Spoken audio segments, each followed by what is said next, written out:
France has recorded its hottest day since measurements began in 1947, with parts of the country surpassing 40 degrees Celsius amid a brutal early summer heat wave that has triggered 40 drowning deaths and forced major Paris landmarks to shorten their operating hours. 프랑스에서 기온이 섭씨 40도를 넘어서는 지역들이 속출하는 가운데 1947년 기상 관측 시작 이후 가장 더운 날이 기록됐습니다. 이 같은 혹독한 초여름 폭염으로 인해 프랑스에서는 더위를 피해 물가를 찾았다가 익사사고로 지금까지 40명의 사망자가 발생했고 프랑스 주요 관광지들은 단축 운영에 들어갔습니다. Tell us more. Yeah, so France, they've had temperatures peaking at 44.3 degrees Celsius in Pisos. The national heat index reached an unprecedented average of 29.8 degrees Celsius. So, things have been getting very hot in France. They've been closing some of their landmarks like the Eiffel Tower and the Louvre earlier than normal. They're suffering from the heat right now. 네, 정말 많이 더운 프랑스입니다. 그러다 보니까 랜드마크인 에펠탑, 아이플 타워, 그리고 루브르 박물관, The Louvre 등이 지금 운영을 단축할 정도로 그런 상황이 됐고요. And unfortunately, there have been some casualties as well. All right, let's have a look at brutal. Brutal is something that is very extreme and usually in a negative way. So you could have like brutal weather conditions. Right now we're talking about the heat, but it can also be it's been a real brutal winter, meaning that the temperatures in winter have been very cold or very extreme. Maybe there's been a lot of snow or wind, but it's something that's been very unpleasant. Exactly.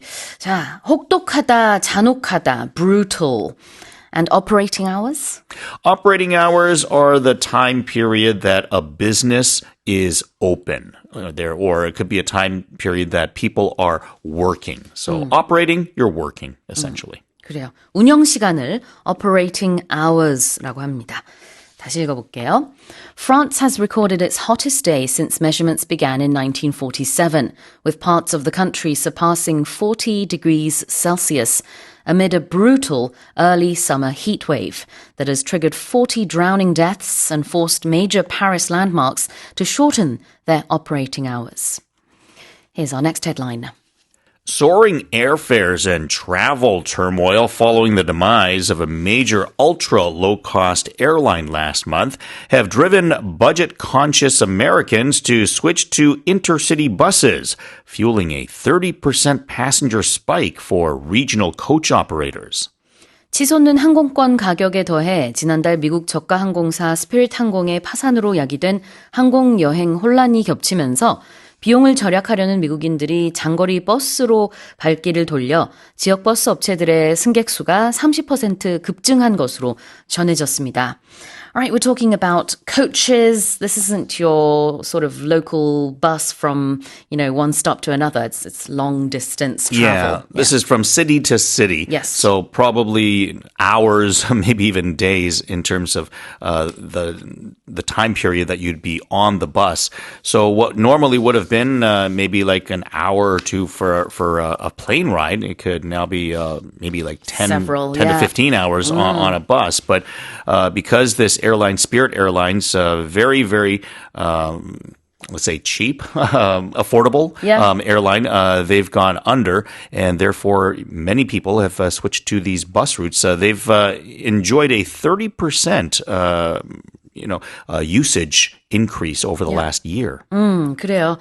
이렇게 좌석 버스를 이용해서 여행하는 미국인들이 늘었습니다. 아무래도 여러 가지 지금 상황으로 인해서 비행기 타기가 좀 부담스럽거나 아니면은 너무 좀 혼란스럽다 보니까 차라리 그러면은 돈을 절약한다는 차원에서도 그렇고 버스를 타겠다. 시간이 더 걸리더라도 이러는 것 같아요. Right, so these bus companies are actually adding routes. They're upgrading fleets.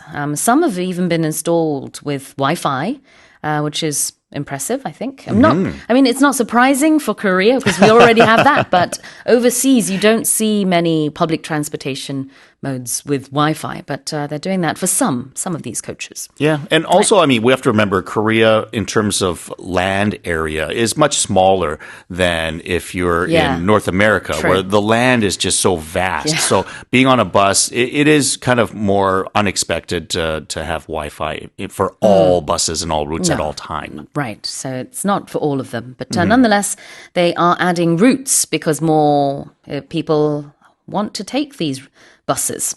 There's more demand. All right, let's have a look at the demise of a particular airline company. Yeah, when we talk about demise, this is, again, a negative word, and it's usually talking about the failure of something, why something does not succeed, or what went wrong with something. demise는 몰락입니다. 그런데 여기서 스피릿 항공이 저가 항공사의 demise가 있다고 얘기했죠. 그래서 폐업이라고 보면 될 것 같고요. 여기서는 What about budget conscious? Well, a budget is talking about money, how much you're spending compared to how much you're earning, but typically about like how much money you spend and how you allocate your funds. When we're talking about conscious, it's being mindful. So you're thinking about it. So when we talk about budget conscious, it's how much you're thinking about how much money you're spending or why you're spending money on different ways or where you might spend more or less of the money you have. 이 재정을 신경 쓴다는 뜻으로 budget는 원래 예산이고 conscious는 무언가를 의식한다는 뜻인데요. 돈을 신경 쓴다, 절약을 하고자 한다라는 그런 의미로 보면 되겠습니다. 알뜰하다 이렇게도 볼 수 있겠죠. Yeah, I think the most important thing to think here is that this is somebody who is trying to pinch pennies. They're trying to save money. So maybe they're looking at prices before spending. Sometimes, when you buy cheap things, you don't really look at the price. You just buy it. But someone who is budget conscious, they're looking at the price tags of everything they buy. Maybe they're keeping coupons and finding different ways to spend as little as possible. Sure. Budget conscious. 자, 다시 읽어보겠습니다. Soaring airfares and travel turmoil following the demise of a major ultra-low-cost airline last month have driven budget-conscious Americans to switch to intercity buses, fueling a 30% passenger spike for regional coach operators. Let's move on to the final headline.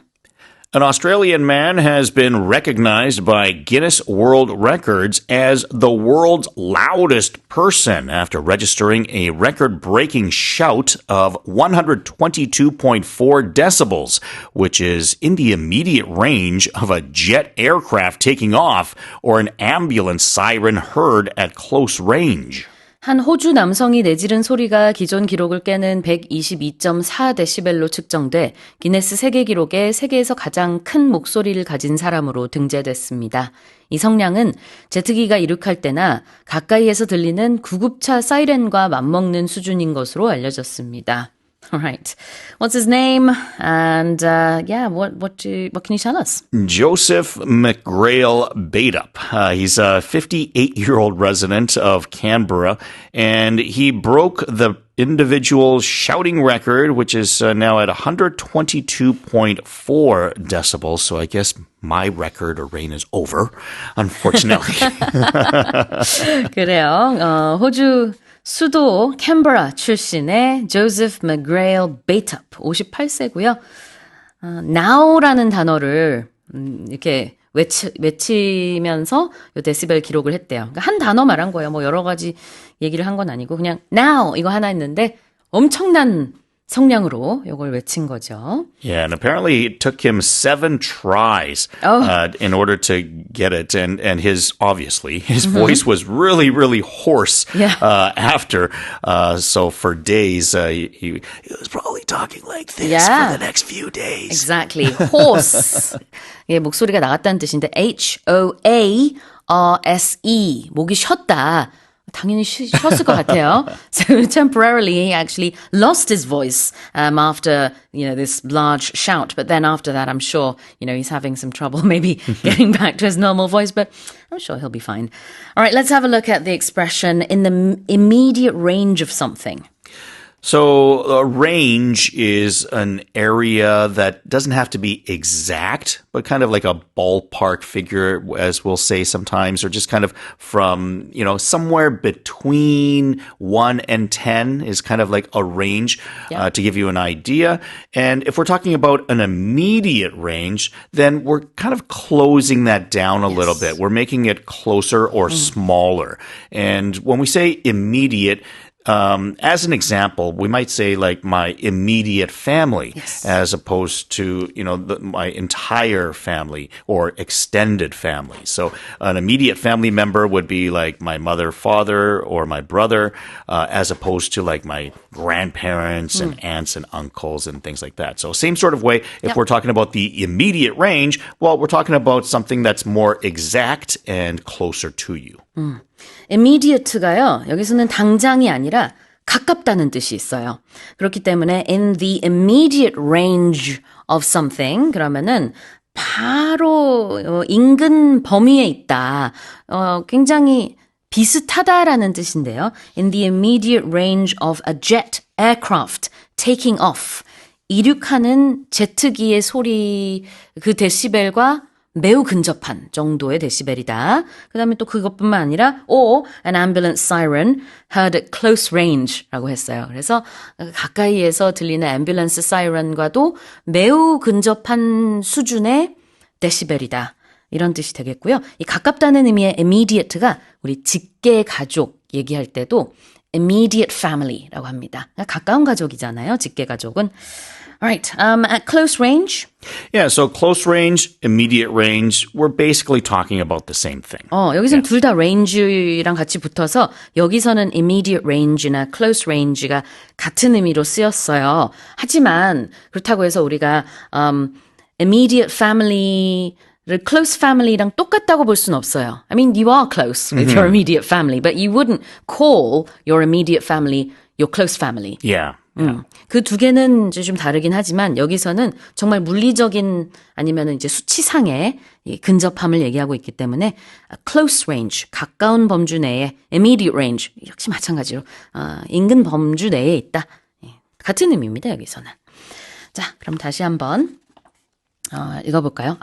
하나만 더 얘기하자면, sorry. At close range 그러면은 이제 물리적으로 거리가 가깝다라는 뜻이 있어요. 여기서는. Yeah, absolutely. 그렇죠? 네, Yeah. 네. So 그게 좀 차이가 있네요. yeah. 네. So like you might say if you're fighting at close range, then you might do hand-to-hand combat as opposed to like a projectile weapon of sorts. So like when you're closer in proximity to someone. 그래서 앰뷸런스 사이렌 소리를 가까이에서 듣는 것과 매우 근접한 정도의 데시벨, 122데시벨로 소리를 쳐서 그다음에 기록을 세우게 됐다는 뉴스입니다. 다시 읽어볼게요. An Australian man has been recognized by Guinness World Records as the world's loudest person after registering a record-breaking shout of 122.4 decibels, which is in the immediate range of a jet aircraft taking off or an ambulance siren heard at close range. And that's it for the headlines.